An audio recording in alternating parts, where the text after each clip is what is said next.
कालू कव्वे और गोरी कव्वी के पास एक सुंदर सा घर था। एक बेटा था और जिंदगी गुजारने की हर चीज उनके पास थी। नहीं थी तो केवल उनके पास खुशी नहीं थी। ये सब होने के बावजूद कालू कव्वा खुश न रहता था। वो हर समय दुखी ही रहता।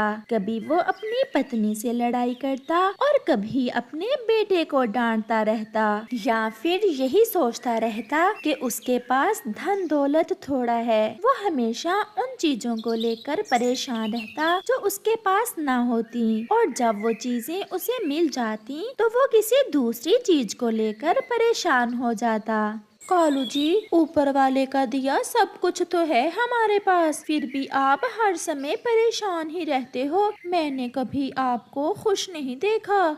गौरी, मैं भी यही सोच रहा हूँ। न जाने क्यों मुझे खुशी नहीं मिलती। सब कुछ है मेरे पास, परंतु मेरा दिल फिर भी हर समय उदास ही रहता है। मैं भी खुश रहना चाहता हूँ। फिर कालू कौवा उदास और परेशान पहाड़ों पर उल्लू साधु बाबा के पास जाता है।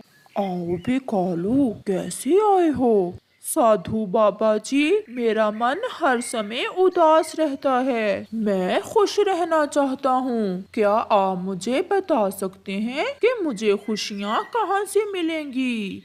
कालू की ये बात सुनकर पहले तो साधु बाबा थोड़ी देर चुप रहता है और फिर कालू से कहता है। क्या आपके पास घर है? जी जी साधु बाबा जी, मेरे पास बहुत सुंदर घर है। क्या आपका परिवार है? जी जी साधु बाबा जी, मेरी पत्नी भी है और मेरा एक बेटा भी है। जिंदगी गुजारने की बाकी चीजें सब है, फिर भी मुझे खुशी नहीं मिलती। फिर साधु उल्लू कालू कौवे से कहता है। मैं तुम्हें खुश रहने का एक जादू दे सकता हूँ, परंतु पहले तुम्हें एक बार जंगल के दूसरे पक्षियों के पास जाना होगा। दूसरे पक्षियों के पास? वो क्यों? तुम जाकर दूसरे पक्षियों से पूछो क्या वो सब अपनी अपनी जिंदगी से खुश हैं, और सबसे पूछकर वापस मेरे पास आना, फिर मैं तुम्हें वो जादू बताऊंगा। फिर कालू कौवा साधु उल्लू बाबा के पास से चला जाता है।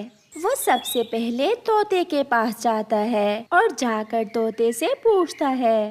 तोते यार, मैं एक सवाल लेकर आया हूँ। कालू, क्या सवाल है? पूछो। आप मुझे ये बताओ कि क्या आप अपनी जिंदगी से खुश हो? ये सुनकर तोता एक लंबी सांस लेता है और कहता है। यार कालू, मेरे पास घर भी है और पत्नी भी, सब कुछ है, परंतु मेरी कोई संतान नहीं है। अगर मेरे पास संतान होती तो मैं बहुत खुश होता।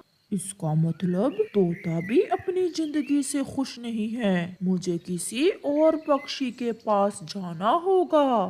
फिर कालू कौवा कबूतर के पास जाता है और कबूतर से जाकर वही सवाल करता है। कबूतर, क्या आप अपनी जिंदगी से खुश हो? कबूतर पहले से भी ज्यादा दुखी हो जाता है। कबूतर यार, बताओ, मैं जानना चाहता हूँ। दोस्त, बात ये है कि मेरे पास सब कुछ है, घर है, परिवार है, परंतु मेरी पत्नी बहुत बीमार है। अगर मेरी पत्नी स्वस्थ होती तो फिर मैं बहुत खुश होता। कबूतर की ये बात सोचकर कालू दिल ही दिल में सोचता है। मेरी तो पत्नी भी स्वस्थ है, मैं और मेरा बेटा भी। चलो किसी और के पास जाता हूँ। ये कबूतर भी मेरी तरह ही दुखी है। वो फिर से उड़ता है और चिड़िया के पास जाता है। चिड़िया, मैं खुशियों को ढूंढने निकला हूँ और साधु उल्लू बाबा ने मुझे सब पक्षियों के पास जाने का कहा है। आप बताओ कि क्या आप अपनी जिंदगी से खुश हो? मैं अपनी जिंदगी खुशियों से गुजार रही थी। मेरे पास घर है, मेरा बेटा है, परंतु जब से मेरा पति मरा है मुझे कुछ भी अच्छा नहीं लगता, इसलिए मैं हर समय दुखी ही रहती हूँ। अभी तक कालू को कोई भी पक्षी ऐसा न मिला था जो अपनी जिंदगी से पूरी तरह खुश हो, और ना ही कोई ऐसा पक्षी मिला था जिसके पास वो सब कुछ हो जो कालू कौवे के पास है। उड़ते उड़ते कालू कौवा बुलबुल के पास जाता है। ये बुलबुल तो अपनी जिंदगी से जरूर खुश होगी। मैं इससे पूछता हूँ, बुलबुल बहन, क्या आप अपनी जिंदगी से खुश हो?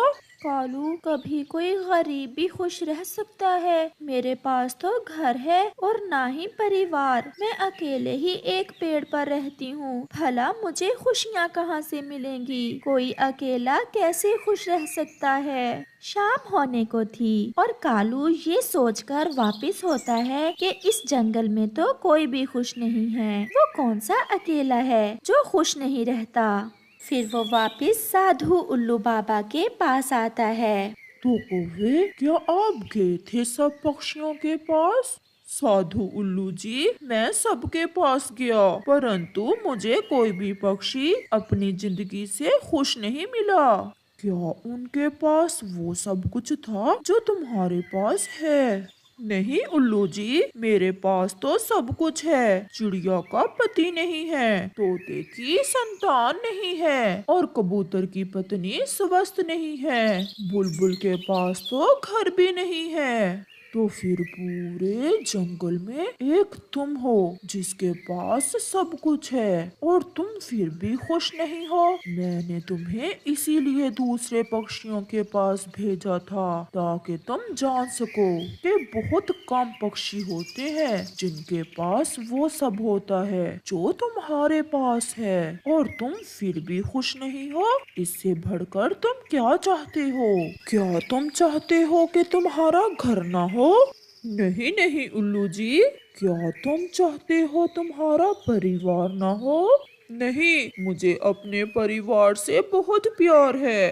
तो फिर यही वो खुशियाँ हैं जिन्हें तुम ढूंढ रहे हो, और यही वो जादू है जिससे खुशियाँ मिलती हैं। फिर कालू साधु उल्लू बाबा की बात समझता है कि उसने उसे दूसरे पक्षियों के पास क्यों भेजा था, और वो सोचता है कि उसके पास तो वो सब कुछ है जो दूसरे किसी भी पक्षी के पास नहीं है, और वो ये सोचकर बहुत खुश होता है। उसे खुश रहने का जादू मिल गया था, और वो खुशी खुशी अपने घर लौट जाता है और अपने घर परिवार से पहले से ज्यादा प्यार करता है और अपनी जिंदगी खुशियों से गुजारता है। प्यारे दोस्तों, अगर आप भी अपनी जिंदगी से खुश नहीं हैं, तो दूसरों को देखो जिनके पास वो सब कुछ नहीं है जो आपके पास है। विश्वास करें, एक नजर डालने से आपको जिंदगी की असल खुशी मिल जाएगी। एक हादसे में कौवे का पंख टूट जाता है और वो अपाहिज हो जाता है। मेरी तो किस्मत ही खराब थी जो मेरी तुमसे शादी हो गई। अगर कुछ पैसा जमा किया होता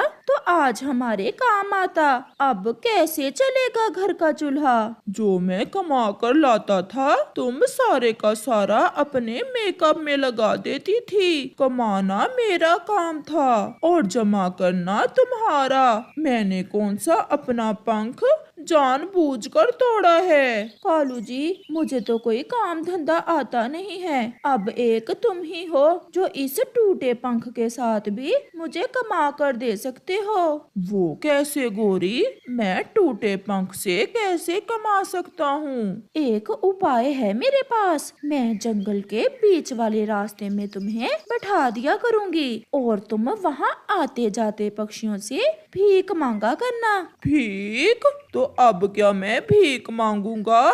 इसमें बुरा ही क्या है? अब घर भी तो चलाना है, कुछ ना कुछ तो करना ही होगा। फिर दूसरे रोज गोरी कौवी कालू को उठाकर बीच राह के एक पेड़ के नीचे बैठा देती है। अब मैं जाती हूँ, और हाँ, अच्छे से भीख मांगना। अगर मुझे कुछ पैसे नहीं दोगे तो मैं छोड़कर चली जाऊंगी तुम्हें। ना ना पत्नी जी, ऐसा ना करना। तुम्हारी खातिर फिर मैं सब करूँगा। फिर कालू वहाँ बैठकर भीख मांगने लगता है। भूखा हूँ, अपाहिज हूँ, कोई मेरी मदद करे, बहुत गरीब हूँ। फिर रास्ते से गुजरता हर पक्षी 1-2 रुपए कालू कौवे को दे जाता और शाम तक कालू के पास काफी सारे रुपए जमा हो जाते हैं। जैसे ही शाम होती है गोरी वहाँ आती है और पैसे उठा लेती है। कालू जी, घर जाकर तुमने क्या करना है? इधर इसी पेड़ के नीचे ही सो जाओ, कल फिर मैं तुम्हें कैसे उठा कर लाऊंगी। गोरी, तुम पत्नी हो मेरी, आज अगर मेरा पंख टूट गया है तो तुम मुझसे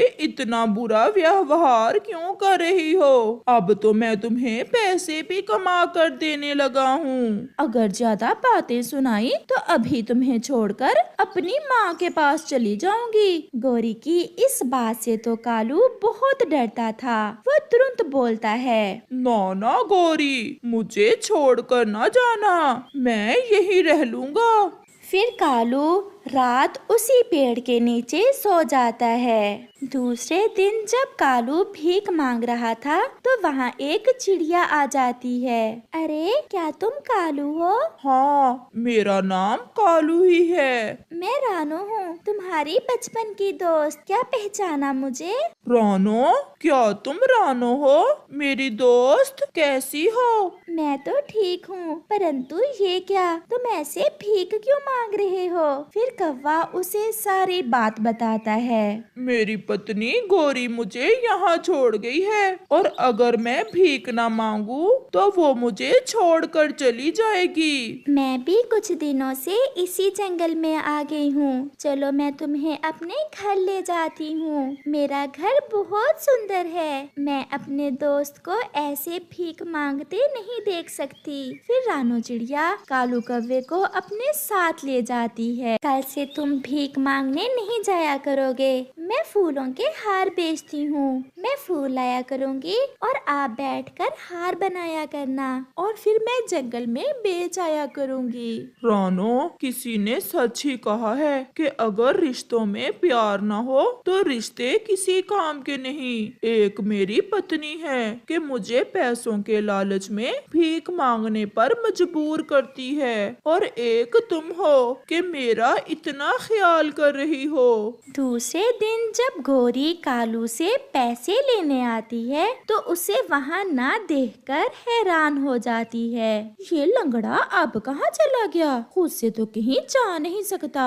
जरूर उसे कोई लेकर गया होगा। उसे मैं अपने घर ले गई हूँ और वो मेरे साथ ही रहेगा। अब कालू भीख नहीं मांगेगा। तुम कौन होती हो हमारे बीच आने वाली? मैं अभी जाकर कालू को देखती हूँ। कालू, चलो मेरे साथ। अगर तुम भीख नहीं मांगोगे तो मेरा पेट कैसे भरेगा? गौरी, मुझे माफ करना। जो तुम हर रोज कहती थी ना कि तुम मुझे छोड़कर अपनी माँ के पास चली जाओगी, आज मैं तुम्हें कहता हूँ, जाओ तुम अपनी माँ के पास ही चली जाओ। मैं अब भीख नहीं मांगूंगा। पति पत्नी दुख और सुख के साथी होते हैं। ये मेरे बचपन का दोस्त है। मैं अपने दोस्त को ऐसे भीख मांगते नहीं देख सकती।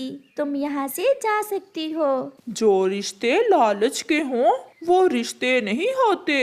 फिर गौरी कौवी निराश होकर वहाँ से चली जाती है और वो खुद पर बहुत शर्मिंदा थी कि उसने उसकी पत्नी होकर मुश्किल समय में अपने पति का साथ नहीं दिया था। और चिड़िया जो उसके पति की बचपन की दोस्त थी, उसने कालू को घर भी दिया और इज्जत भी। प्यारे दोस्तों, रिश्तों की असल पहचान मुश्किल समय में होती है और ऐसे रिश्तों का कोई फायदा नहीं जो मुश्किल समय में साथ ना दे।